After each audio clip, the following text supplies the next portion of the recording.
മീറ്റിങ്ങിൽ പങ്കെടുക്കുന്നവർക്കെല്ലാം കിട്ടി. എന്നാലും ഒന്നുകൂടെ ഞാൻ ആ ഭാഗം ഒന്ന് ഓർമ്മിപ്പിക്കാനായിട്ട് ഞാൻ ശ്രമിക്കുന്നു.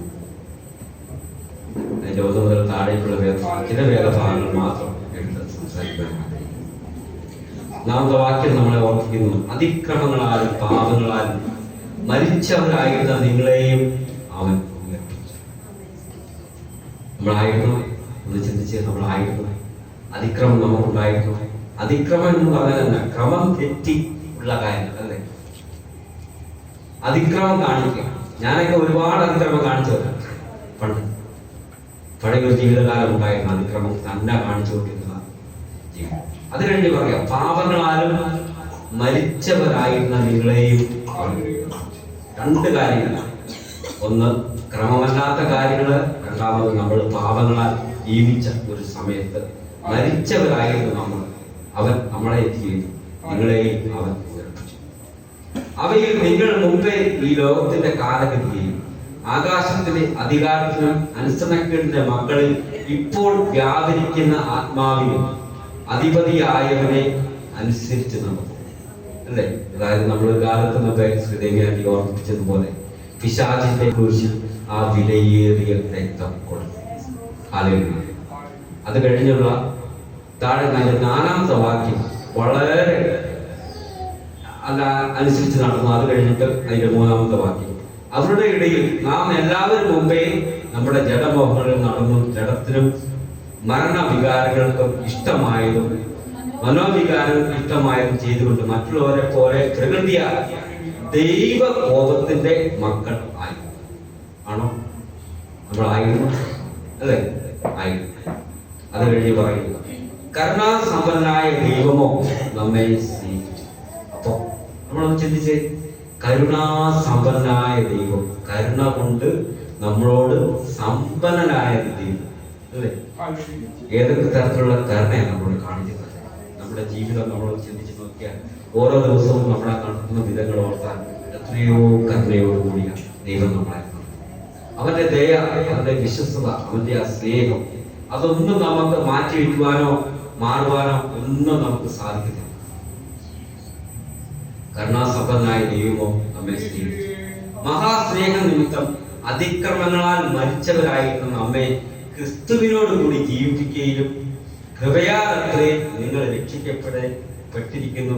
ക്രിസ്തുയേശുവിൽ നമ്മെക്കുറിച്ചുള്ള വാത്സല്യത്തിൽ തന്റെ കൃപയുടെ അത്യന്ത ധനത്തെ വരും കാലങ്ങളിൽ കാണിക്കേണ്ടതിന് ക്രിസ്തു യേശുവിൽ അവനോട് കൂടെ ഉയർത്തെഴുന്നേൽപ്പിച്ച് സ്വർഗത്തിൽ ഇരുത്തുകയും ചെയ്യുന്നു. അത് കഴിഞ്ഞിട്ട് 11ാമത്തെ വാക്യം പ്രകാരം ഓർമ്മിക്കുന്നു, ആകയാൽ നിങ്ങൾ മുമ്പേ പ്രകൃതിയാൽ ജാതികളായിരുന്നു. ആയിരുന്നു നമ്മളൊരു കാലത്ത് ജാതികളായിരുന്നു അല്ലേ?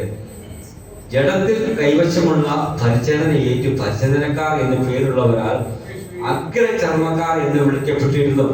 അക്കാലത്ത് നിങ്ങൾ ക്രിസ്തുവിനെ കൂടെയുള്ളവരും ഇസ്രായേൽ പൗരതയോടും സംബന്ധമില്ലാത്തവരും വാസ്തവത്തിന്റെ നിയമങ്ങൾക്ക് അന്യരും പ്രത്യാശയില്ലാത്തവരും ലോകത്തിൽ ദൈവമില്ലാത്തവരുമായിരുന്നു.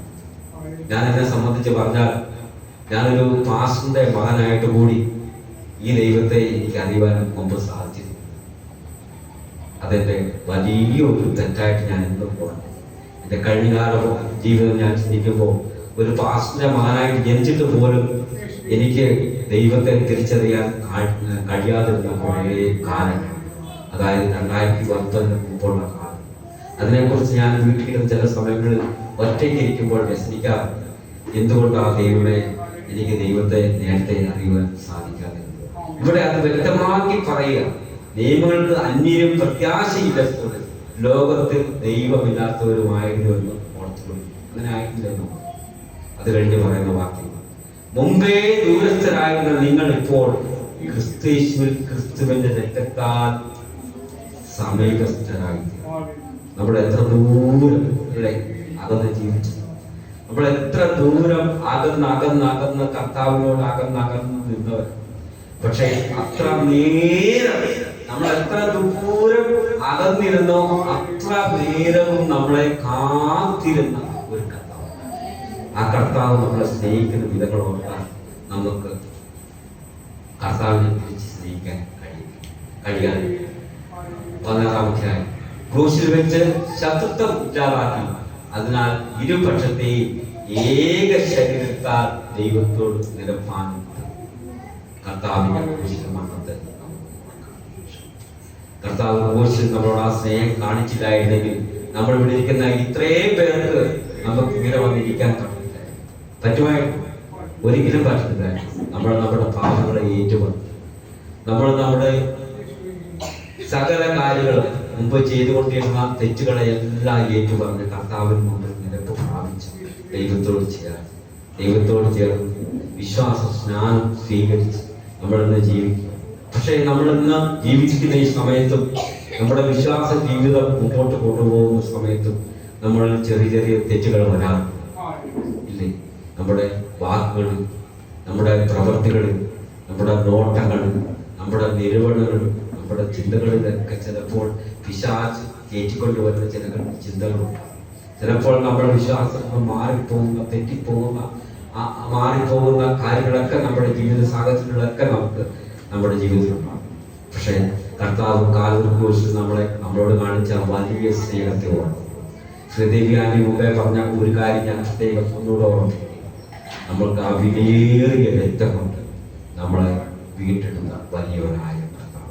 ആ കർത്താവ് ഇത്രമേൽ എന്നെ സ്നേഹിക്കുവാൻ ഞാൻ എന്താ ചെയ്യുന്നത്? അല്ലെ, ഒന്ന് ചിന്തിച്ചു നോക്കി. നമ്മളെ മുമ്പേ സൈതാന്റി വളരെ സങ്കടത്തോടു കൂടി ആ സ്തുതി പറഞ്ഞപ്പോ മനസ്സിന്റെ ഹൃദയത്തിൽ ഉള്ളിൽ ഭയങ്കര ഒരു ഫീൽ. സൈതാന്റെ ഹൃദയത്തോട് ആ ദൈവം ആ സമയത്ത് ഇടപെട്ടു എന്നുള്ളതിന്റെ തെളിവ് ആ സമയം നമ്മൾ ചിന്തിച്ചു നോക്കി. എത്ര ദൂരം നമ്മൾ അകന്ന് ജീവിച്ചോ അത്രയും നേരം, എത്ര അകലത്തിലായിരുന്നു അത്ര കാലവും നമ്മളെ കാത്തിരുന്ന് നിൽക്കണം. പത്രോസിന്റെ ജീവിതത്തിൽ പത്രോസ് യേശു കർത്താവിനെ 3 പ്രാവശ്യം തള്ളിപ്പറഞ്ഞു. എന്നിട്ടും കർത്താവ് തള്ളിപ്പറഞ്ഞു. കർത്താവ് ചേർത്ത് പിടിച്ചു അല്ലേ? നമ്മൾ ഒരു കാലത്ത് കർത്താവിനെ തള്ളിപ്പറഞ്ഞു, ഒരു കാലത്ത് കർത്താവിനെ നിന്ദിച്ചവർ, ഒരു കാലത്ത് കർത്താവിനെ പഴിയും ദുഷിയും ഏൽപ്പിച്ചവർ. നമുക്ക് ഇന്ന് ഏറ്റു പറയാൻ ഒരൊറ്റ കാര്യമുണ്ട്. കാൽവരി ക്രൂശിൽ കർത്താവിന്റെ ആ മരണത്തെ എല്ലാവർക്കും നമുക്ക് എഴുതി കർത്താവിന്റെ കാൽവരി ക്രൂശിൽ ആ സ്നേഹത്തെ നമുക്ക് അവൻ നമ്മളോട് കാണിച്ച ആ വലിയ ത്യാഗത്തെ നമുക്ക് 39 ചാട്ടവാർ അടിയേറ്റ് പുളയും നമുക്ക് വേണ്ടി അടി കൊള്ളും. അവനൊന്ന് കരയുകയോ ഒന്ന് പിടയുകയോ ഒന്നും ചെയ്യാതെ അത് മുഴുവൻ തന്റെ ശരീരത്തിൽ ഏറ്റു. ആർക്കു വേണ്ടി? ഇവിടെ ഇരിക്കുന്ന ഓരോരുത്തരും അവൻ അടികൾ മുഴുവൻ ഏറ്റു. നമുക്ക് നമ്മളെ തന്നെ കർത്താവിന്റെ മുൻപിൽ ഒരു നിമിഷം എല്ലാവരുടെയും കരങ്ങൾ ഒന്ന് വീഴോട്ട് ഒരു പാട്ടിന്റെ ഈരടികൾ പാടുന്ന സമയം കർത്താവിന്റെ മുമ്പിൽ നമ്മളെ തന്നെ സമർപ്പിച്ചു. ആ കരകളൊന്നും മലർത്തി പിടിക്കാൻ സാധിച്ചു, ആ കരകളൊന്നും ഉയർത്തി പിടിക്കാൻ സാധിച്ചു. ഞാൻ പാടുന്ന കൂട്ടത്തിൽ എന്നോടൊന്ന് ചേർന്ന് പാടാൻ സാധിച്ച ഒന്ന് വിട്ടുകൊടുക്കും. ഹാലേലൂയ. നമുക്ക് ചേർന്ന്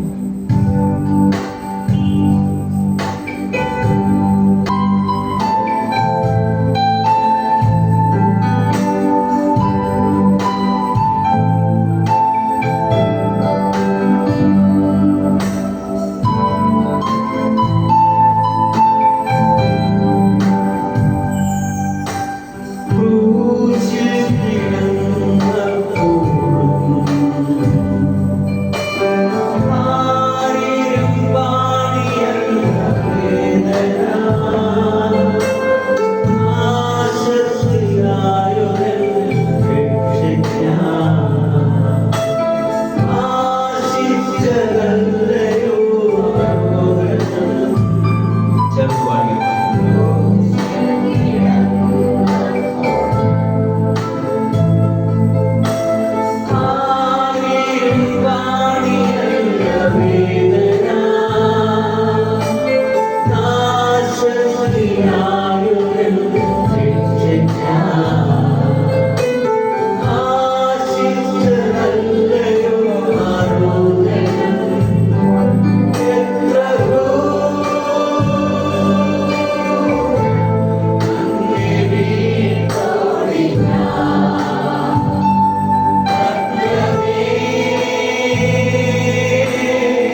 കാണാം.